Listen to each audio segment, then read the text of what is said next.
ગામડું એવું કહેવા માંગે છે કે ભાઈ બહારથી આવેલો આયાતી ઉમેદવારને અમે સ્વીકારશું નહીં, પરંતુ એવા વાવડ મળે છે કે એવો કે ભાઈ બહારથી આયાતી ઉમેદવાર આ જુથ્થર જિલ્લા પંચાયત અને તાલુકા પંચાયતની અંદર મૂકવામાં આવશે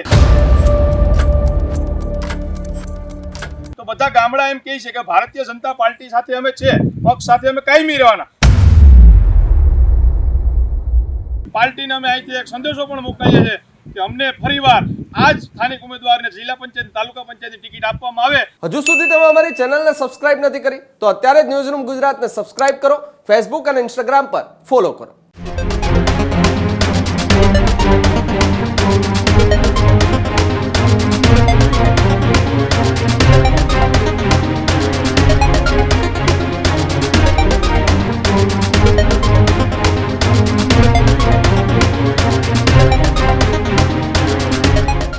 ગુજરાતની રાજનીતિમાં છેલ્લા 48 કલાકથી જૂનાગઢ જિલ્લો અને જૂનાગઢ શહેર સતત ચર્ચાની અંદર છે.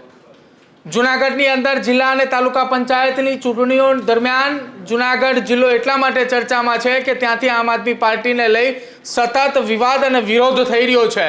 જો કે હવે આમ આદમી પાર્ટીના વિવાદ અને વિરોધની વચ્ચે ભાજપમાં પણ વિરોધના સૂર ઉઠ્યા છે અને સૂર જુથળ બેઠકને લઈને થયા છે. શું છે મામલો, વિગતે ચર્ચા કરીએ અહેવાલમાં. ગોપાલ ઇટાલિયા જ્યારથી વિસાવદર જીત્યા છે ત્યારથી ચર્ચાનું કેન્દ્ર આમ આદમી પાર્ટી રહ્યું છે અને આમ આદમી પાર્ટીએ જૂનાગઢની અંદર સતત ચર્ચાઓની વચ્ચે રહે છે અને આ જ ચર્ચાઓની વચ્ચે ફરી એક વખત જૂનાગઢ એ ચર્ચામાં આવ્યું છે.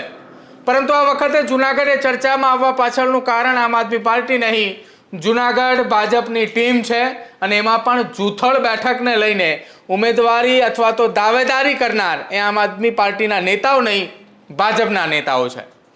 જુથળ ગ્રામ પંચાયત અને જૂનાગઢ જિલ્લા પંચાયત અંતર્ગત આવતી જુથળ બેઠકને લઈને એ ચર્ચા એટલા માટે થઈ રહી છે કે ભાજપના જ કેટલાક દાવેદારોએ કે જેમને દાવેદારી કરી છે તેમને એવી શંકા છે કે જુથળ તાલુકા પંચાયતની સીટ અને જૂનાગઢ જિલ્લા પંચાયતની જુથળ બેઠક આ બંને જિલ્લા અને તાલુકા પંચાયતની સીટમાં ભાજપ એ આયાતી ઉમેદવાર ઉતારે તેવી શક્યતાઓ, સંભાવનાઓ છે.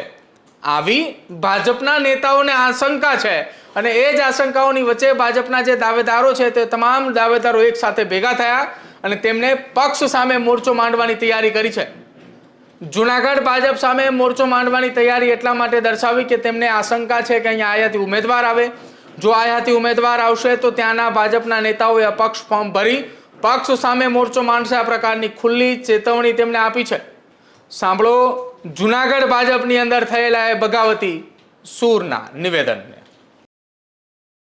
આજે જુથ્થર જિલ્લા પંચાયત અને જુથ્થર તાલુકા પંચાયતની જે માગણીદાર ઉમેદવારો છે અહીં બધા સાથે મળી અને એકઠા થયા છે.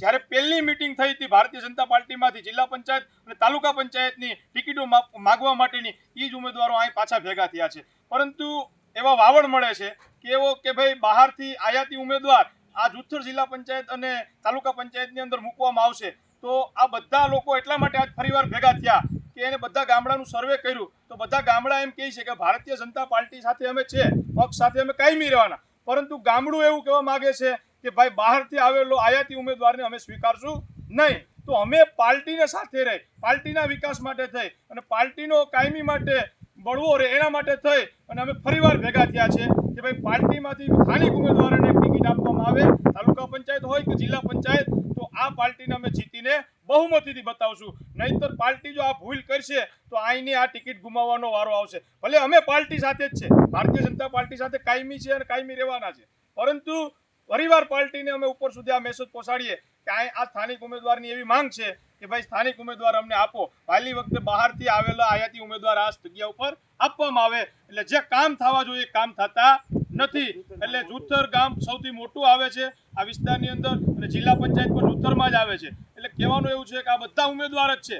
જે માગણી કરી હતી 107 જણા પહેલી મિટિંગમાં જે ભેગા થયા હતા એ બધા જ છે. એટલે ફરીવાર હું કહું છું કે પાર્ટીને અમે અહીંથી એક સંદેશો પણ મોકલીએ છીએ કે અમને ફરીવાર આ જ સ્થાનિક ઉમેદવારને જિલ્લા પંચાયત તાલુકા પંચાયતની ટિકિટ આપવામાં આવે તો અમે પાર્ટીને બહુમતીથી વિજય અપાવશું એવી બહુમતી સાથે અમે ખાતરી આપી છે. બોલો ભારત માતા કી જય. તો જૂનાગઢમાં છેલ્લા 48 કલાક 72 કલાકથી સતત આમ આદમી પાર્ટીનો વિરોધ થતો હતો. જો કે વિરોધની વચ્ચે હવે જૂનાગઢમાં ભાજપનો પણ વિરોધ થઈ રહ્યો છે. જુનાગઢની અંદર ભાજપના વિરોધની વચ્ચે હવે એવા સૂર ઉઠી રહ્યા છે કે શું ખરેખર આમ આદમી પાર્ટી જેવી જ હાલત ભાજપની જુનાગઢમાં થશે? એક બાદ એક વિરોધના સૂર જુનાગઢની અંદર આમ આદમી પાર્ટીની જેમ થતા હતા એ જ પ્રમાણે ભાજપની સામે પણ થશે. શું આવનારા સમયની અંદર ભાજપના એ જુનાગઢની અંદર સતત વિરોધની વચ્ચે ભાજપ ત્યાંથી કાચું કાઢશે કે ભાજપ ત્યાંથી આ સમૂહ સૂત્રું પાડશે?